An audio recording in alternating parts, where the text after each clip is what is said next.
Hello everyone, welcome back to the Blue Who Review. Today I'm going to be talking about everything there is to know about the villains of the 60th anniversary. The real question is, who exactly are they? For the 60th anniversary, it has been confirmed Beep the Meep, the Wrarth, and the Toymaker will be appearing in the anniversary trilogy. In terms of Beep the Meep and the Wrarth, this is their first ever on-screen appearance, having been adapted from the comic strip in Doctor Who magazine named Doctor and the Star Beasts.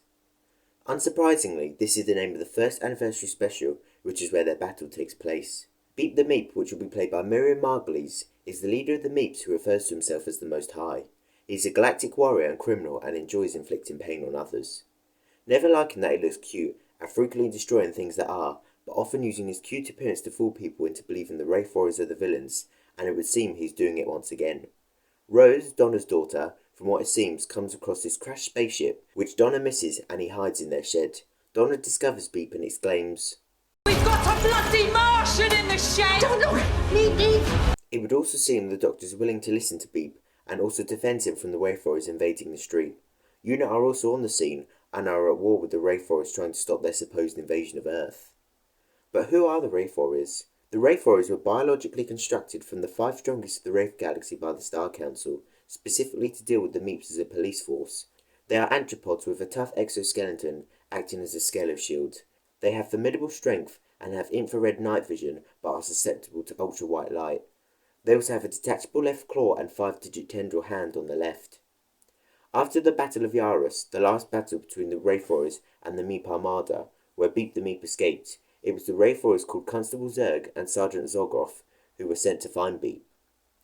The Wraith have not only stopped Beep the Meep before, but very fittingly also the Slevene family, when they first started their criminal activities in the short story Raxacorigophalabatorius. What is taking place in the 60th anniversary of the Star Beast has striking similarities to Beep's first visit to Earth in the comic. Beep was leading the Meeps to conquer the galaxy in 1980 till they were stopped. Running from them, he was pursued to Earth and his ship crashed at Black Castle Steel Mills. Using his appearance, he fooled the 4th Doctor's companion Sharon Davies and schoolmate Fudge Higgins, in which they then take him to Fudge's house. To get his ship fixed to escape, he used the black orb in his ship to control the people of Black Castle to do just that. Thankfully, the 4th Doctor tampered with the engines, and Beep was eventually captured by the Wrarth. Not long after, in 1980 again, in Beep the Meep Gets 3,000 Years, unsurprisingly, Beep the Meep gets 3,000 years sentenced in a top security prison. This was because he was rude towards the judge, but in 1995, only 15 years since he began his sentence, was set free on parole in the Star Beast 2. It is also said that he hacked off the judge's leg and beat him to death with it.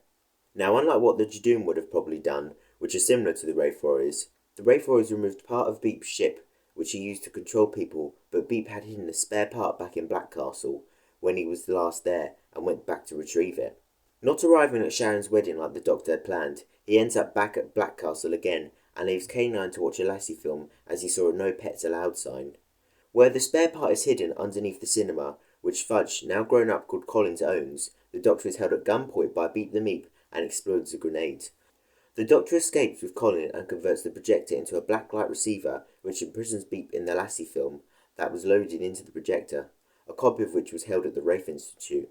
By the early 21st century in the ratings war, Beep convinced a girl at the Wraith Institute to release him, and he went straight to Earth, where he took over a television executive.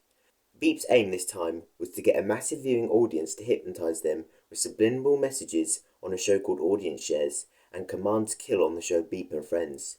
The 6th Doctor confronted him and claimed he had disabled the subliminal message. Angry at this, Beep then tries to kill the contestants on Audience Shares. The only thing the Doctor disabled was his gun, and the message went out when it looked as if Beep was killing the contestants, turning everyone against him. Beep was arrested, and Beep and Friends was never broadcast. Beep the Meep, being the criminal that he is once again fleeing galactic police when he did a dimensional warp which took him to a parallel universe along with the 8th Doctor and Izzy Sinclair, companion to the 8th Doctor and associate of the 12th. Izzy has also had her own involvement with the celestial Toymaker, more on him soon. With the Doctor captured, Izzy recruits Tom Baker, yes, Tom Baker, because apparently he exists in the Doctor universe in this comic TV action, to distract him long enough for her to reprogram the Beep's machine and stop him as he was planning to use raw black star energy to enslave humanity, which could explain this shot in the first of the 60th glitch teasers. Seeing as Beep likes to enslave and control the human race so much, the police then took him away to a zoo. In 2010, on his 30th birthday, he was interviewed by Ken Book of the Doctor Who magazine, which is a very tongue-in-cheek interview where Beep says he does not want to appear in the show as he would not see it as canonical and would be rendered CGI. Tricking the interviewer to scratch his ear, he grabs the recorder and uses it to emit a frequency to uncuff himself and flee, shooting the interviewer on his way out. Now, in 2023, Beep crash lands on TV and he's not the only one. The Toymaker in the 60th anniversary has now been confirmed to be played by Neil Patrick Harris and is the overarching villain of the anniversary trilogy. The Toymaker, also known as the Celestial Toymaker, is a powerful being who captured people in seemingly childish games. Their freedoms are at stake, but the games are rigged as he hated losing. The true identity of the Toymaker is unknown, and the Sixth Doctor believed the obscurity of his identity is deliberately part of one of the Toymaker's games, said in The Nightmare Fair. Adapted by Big Finish, which was the original first story of Season 23, but was scrapped when Doctor Who went on to production hiatus. Even the Time Lords could not confirm his identity, as anyone researching him became tired of the games they had to face to find out the truth. Some believe him to be a Chinese trickster god, others claim he is one of the Guardians of Time. The Guardians of Time were masters of reality. They are elemental forces embodying several aspects of the universe. In the book Legends of Camelot, Donna asks the Doctor is there such thing as a singular Guardian of Time, which the 10th Doctor then brings up Rassilon, who from the psychic powers of the Matrix Lords created the Black and White Guardians. It is also said in the Queen of Time audio that the Toymaker has a sister called Hekumba.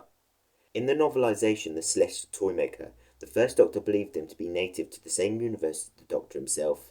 He had lasted thousands of years before their first encounter, and the Doctor told Stephen and Dodo that the Toymaker was immortal like all Toymakers. According to Donald Tosh, commissioning script editor of The Celestial Toymaker, the original intent was for the Toymaker, like the monk, to be the same species as the Doctor. But contradictory to the Sixth Doctor, believed he come from a universe before this one, and through some catastrophe was dragged into this one immune to our laws of physics. All three of the 7th, 8th and 12th Doctors share similar ideas of where he come from. The 7th Doctor describes him as originating from the old times, the 8th Doctor believes he's from the dark places, and the 12th Doctor from the chaos before time. Some accounts also claim he's from before space and time. The Toymaker succeeded in making his own universe and called it the Celestial Toy Room, where he turned people into playthings. In the Greatest Gamble comic and the Nightmare Fair, the Toymaker began spending centuries wandering Earth to sample various games using humans from across time to challenge them. The Toymaker has also had other encounters with the First Doctor other than in 1966, this time with Rallon and Millennia, where they arrive in the Toy Room but are actually looking for the Guardians. Rallon and Millennia are Time Lords who went to the Pridonian Academy at the same time as a young version of the First Doctor and are lovers. Rallon's body was taken over by the Toymaker, and Millennia was his servant. During a confrontation with the Fifth Doctor, Rallon's body begins to decay, and Rallon managed to get rid of the Toymaker by triggering all 12 of his regenerations at once. It is also assumed the Doctor's first encounter with the Toymaker on TV was Rallon's body, which would explain why the Toymaker looks different in the 60th anniversary. Although he changed his personality calling himself the Mandarin, but kept his face in the Nightmare Fair. But with his encounter with the Fourth Doctor, he appeared as a blonde man wearing a tuxedo and a top hat. The Eighth Doctor, Izzy Sinclair, as mentioned earlier, and Max Edison, a UFO enthusiast and ally to the 5th, 8th, 10th and 12th Doctor, also came into contact with the Toymaker in the comic Endgame, the first 8th Doctor comic strip in the Doctor Who magazine. This is where the Doctor returns to Stockbridge and first meets companion Izzy Sinclair. This story involves a duplicate of the Doctor and a fake Stockbridge, as well as one the Toymaker kept in the snow globe. Eventually, the Toymaker's toy room began to break down because it was so old. Having worried he would be lost in the universe, he lured the 12th Doctor and Clara Oswald on the pretense of a party held by Susan. He wanted to steal the TARDIS to keep the toy room contained, but once the toys of the previous companions failed to capture the Doctor, he threw a biplane towards him and Clara, but as the Toymaker's power was wearing down in the toy room, the Doctor took control. The Doctor and Clara ejected the toy room when the TARDIS materialised around it, but the Doctor felt compassion for the lonely god that was the Toymaker in Relative Dimension. In Relative Dimension again, he only wanted help from the Doctor if he had been the best at one of his games, seemingly too proud to ask the Doctor for help. He was also scared to leave his toy room and could not think about going outside of the toy room. In the Nightmare Fair, he started operating in Blackpool and instructed his 2 servants to make arcade games to kill those who failed. The Toymaker goaded the 6th Doctor and Perry into a series of games, and when the Doctor recognised the Toymaker's loneliness, the Toymaker was agitated enough to set the video game monster on him but failed. To make sure the game could harm no one else, he trapped the Toymaker in an impenetrable force field the Doctor considered inescapable. The Elders showed the Doctor that gods are most dangerous when they are bored, which is why the Toymaker can be so powerful. It was also said that the Toymaker at one stage was isolated for so long that he became insane, which the 12th Doctor agreed with. In the toy room, he had immense power, being immortal and bending the rules and deliberately forgetting to tell the opponent some of the rules. If the opponents die or lose, he takes complete control over their life. If they cheated, he was known to make them toys, as well as can be shown in the Celestial Toymaker and the Greatest Gamble.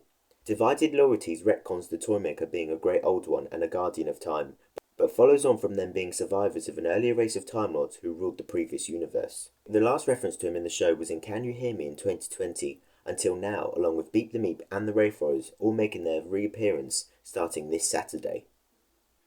And that's everything there is to know about the villains of the 60th anniversary. It was certainly interesting doing the research into them. I learned a lot actually about them, especially like new characters I never knew existed. For example, Izzy Sinclair, I had no idea she even existed, so it was really interesting finding out about her and her involvement with Beep the Meep and the Toymaker and all those sorts of things. So it was really interesting doing the research, and I hope you found the video interesting. Did you learn anything? I'd love to know. Let me know in the comments below. But thank you for watching the video. I hope you enjoyed, and see you in my next video soon. Not long to the 60th anniversary now.